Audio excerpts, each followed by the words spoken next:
Hey, I'm DJ Miniboss. I'm Game Boy. And this is a no Hectors, no non-Hectors. No non-Hectors allowed. Only Hectors. Only Hector chapters. And Chapter 15. And that guy who looks like Roy. We are allowed 9 units, but considering that we only are allowed to use 4, then I don't even care. Just put them somewhere, man.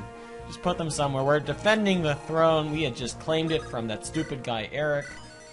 Not Eric. Oh, completely okay. different. Ah, confusing. Yeah. Confusing indeed.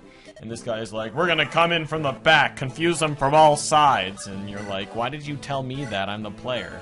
Like, literally, he's like, the boss comes up and he's like, we're gonna come in from all sides, and you need to, or everyone confuse them. And I'm like, I'm not confused if you're telling me your strategy. Flanking is typically done in surprise. Yeah, in surprise. So, in any case, Guy has a 47% chance to hit, or miss, or to dodge, and I'm just like, whatever, Guy's really strong at this point, so I'm going to just send him out and just have him kill things, even though... Guy Brady. Yeah, Guy Brady. And we got Hector, who's just absolutely everything's. Absolutely everything's. Lowen's not doing so hot. I don't know what it is. I mean, his stats are normal. It's just, there's something about his speed and his attack that really just annoyed me. But he's really tanky, so I put him up north to defend from those guys who are going to eventually come through. Hector gets a level up. Come on. Come on. Come on, you can do it. I'm okay with that. Resistance, strength, defense. Resistance is weird for him, but I'll take it. He's a weirdo. He's a weirdo. Yeah, so Guy gets hurt in criticals because he's angry! Yeah. Rage is a I'm typical like, response. Strength. Typical guy. I mean, he's actually ahead on things, so I'm not going to be that angry. So yeah, getting taking pot shots at, but that's why I put Lowen with his javelin, so he can do lots of damage. Yeah, so we have this thief coming over, and we don't have a thief of our own, so I think my strategy was to actually have him steal the stuff, and then we kill him and take this stuff. It's a good strategy. Yeah. So that's always good. Lowen kills things with the javelin. I think if I were playing right now, I'd have Sarah heal up Guy, so I probably move him within range.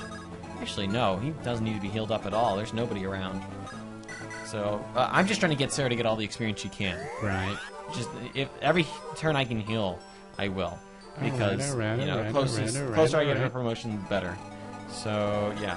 Guy comes over, kills this arrow launcher, archer person.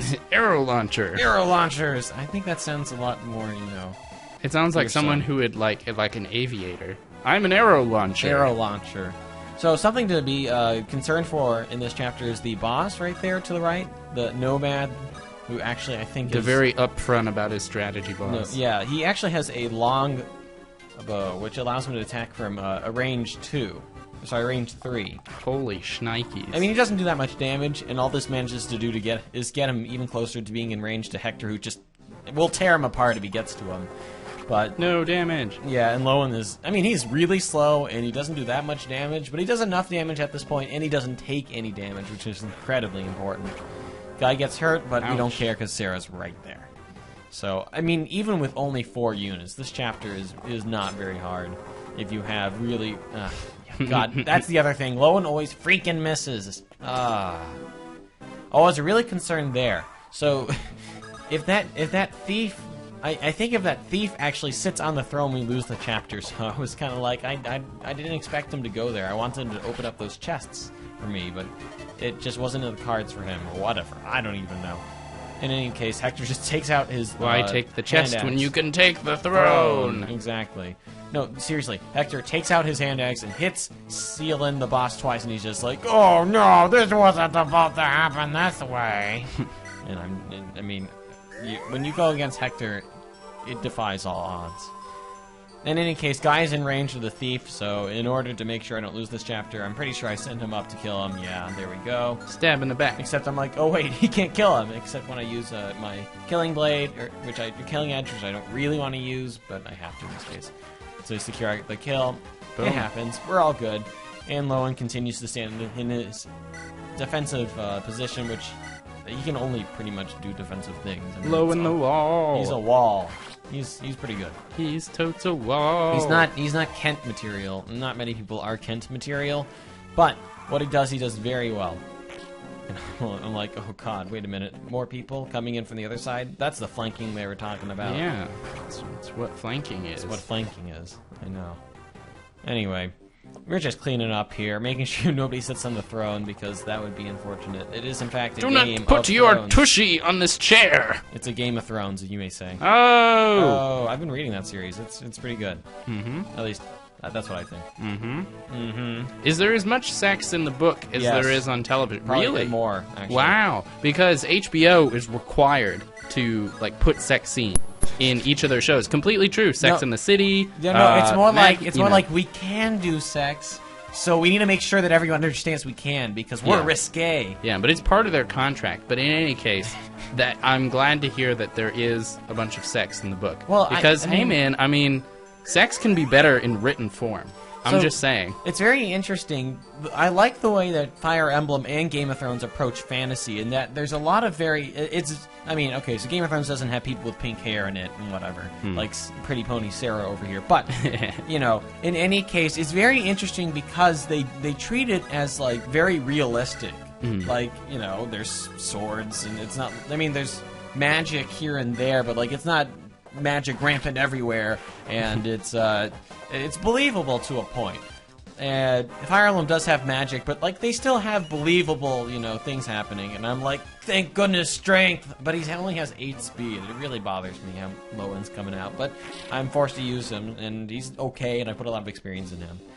Anyway, I've been reading Game of Thrones, and it's pretty awesome, and I would recommend it, even though, like, in the sex scenes themselves. Oh wait, hold up, Hector, come on. You got speed, right? Right? Same level up as last time. Literally the same exact level up. Although I'm not unhappy about his speed. Speed 11 is good enough for him right now. Anyway, the sex scenes themselves usually aren't, like, overly extravagant, and are trying to at least make a point, instead of being like, hey guys, look, sex is a thing. Ha ha. You read this for the sex. That's not the point. Strength. What's the point? Strength. Well, defense. I could always use defense in Guy. And he's actually ahead by quite a few points, so whatever. What's the point? What's the point? The point's to get more strength. No, the sex scenes. Oh, like, yeah, usually it's to establish a character's, like, I guess, personality, or to, you know, like, for example, there's a character who's just, like, really sexist and just a terrible person. Okay. And so there's that, and then... yeah. There's some manifestations of that in the bedroom. In the bedroom. In the bedroom. We're in the throne room. Between sheets. Yeah, okay. I don't know. Being creepy. Yeah. Let's just talk about Hector's axe instead of Hector, kill a thing with giant axe. Not in bedroom. In throne room. And look, we only have 1 unit left to kill, and we had to defend the throne for 7 turns, but we're gonna kill everything this turn, I think. It's really that bad. Like this, I don't know if it's any harder in Hector hard mode. This is Hector normal mode. I'm just gonna pretend that it's just this chapter is not very hard. Once the boss tells you, hey, by the way, we're flanking you, it's silly. Yeah. At this point, I was trying to get Guy to get the kill because I wanted him to get experience. Either that or Lowen, I wasn't sure. I just wanted to make sure he couldn't reach the throne. Hector weakens him down, and I believe Lowen comes in for the kill. Yep. He has a lance, so it's going to be pretty easy hit. And literally now we have one whole turn to sit there. We have one whole turn to sit there, and nothing happens. But there are no more enemies. Merlin is in his tent going, hey guys, I'm tented up in the throne room, what's happening? And nothing's happening. Like I'm just sitting there going, I don't know. Okay, yeah, there's nothing. There is nothing. That is the end of the chapter, and I'm just like, all right, guy, just sit in front like that. It's gonna be great. And I'm like, all right. The reason why I like having this last turn is like, hey, Sarah, get in some experience with healing. Right. I know there's no more enemies, but we need healing, right? Yeah, we need healing. So Sarah gets that. More experience for her, and this run's really rolling. I mean, we only have 4 characters plus Merlin that we're using, but Guy's ahead of schedule, as you can see here, and it's pretty exciting. Hector's look at him moving down. He's like, whoosh, whoosh, whoosh, whoosh. Yeah, and I show off the stats here. And I didn't know that they did that. Yeah, it's on the pretty stat cool. menu. Yeah, they have really good sprite work in this game, and we're done. So, I'm DJ Miniboss, I'm Game Boy. and we survived. Woo!